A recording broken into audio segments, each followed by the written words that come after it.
الله أكبر الله أكبر الله أكبر لا إله إلا الله الله أكبر الله أكبر ولله الحمد. الحمد لله المنعم المحسن الديان ذي الفضل والجود والإحسان بالكرم والمغفرة والامتنان. الله أكبر الله أكبر لا إله إلا الله والله أكبر الله أكبر ولله الحمد. الحمد لله الذي أعزنا بشهر رمضان، شهر أنزل فيه الرحمة والغفران، شهر فيه ليلة هي خير من ألف شهر، فيها كان نزول القرآن. الله أكبر الله أكبر لا إله إلا الله والله أكبر الله أكبر ولله الحمد.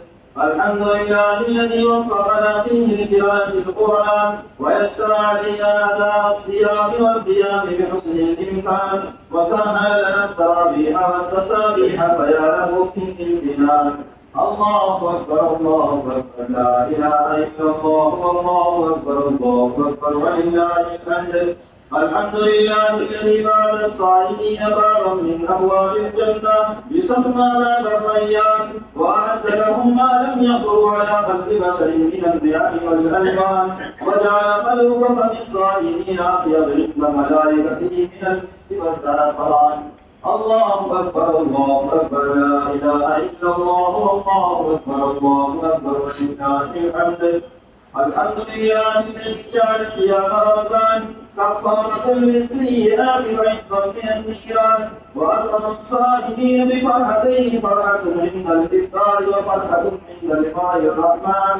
فقال الصوم لي وأنا أجزي به فيا له من علو المكان. الله أكبر الله أكبر لا إله إلا الله والله أكبر الله أكبر ولله الحمد. نحمده وهو المحمود في كل مكان، ونشكره وهو المشكور بكل لسان، ونستعينه في كل ما يهمنا من أمر المعاش وأمر الأديان، ونستغفره من كل ما أطردنا من الخطايا والنسيان.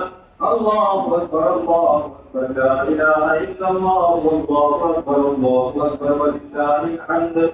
وأشهد أن لا إله إلا الله وحده لا شريك له، شهادة ينال بها الشاهد دار الرضوان، وينجو بها من النيران، ويرزق من بيده ملكوت كل شيء المهيمن الديان.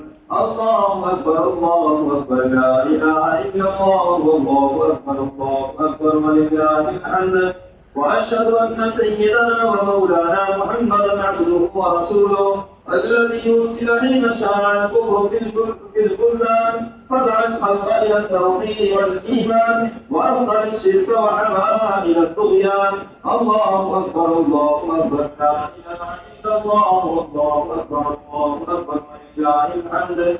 اللهم صل وسلم على هذا النبي الكريم سيدنا محمد ونبينا محمد وآله وصحبه مع القمران وتعاقب الملوان في البوادي والعمران. أيها الناس اتقوا الله، فإن التقوى أساس الحسنات وخلاصة الأعمال، واعبدوا الله فإن العبادة دافعة للسيئات وناهية عن الفساد والضلال. هل عرفتم فضائل شهر الصيام؟ وهل أدركتم بماذا كتب عليكم الصيام في هذه الأيام؟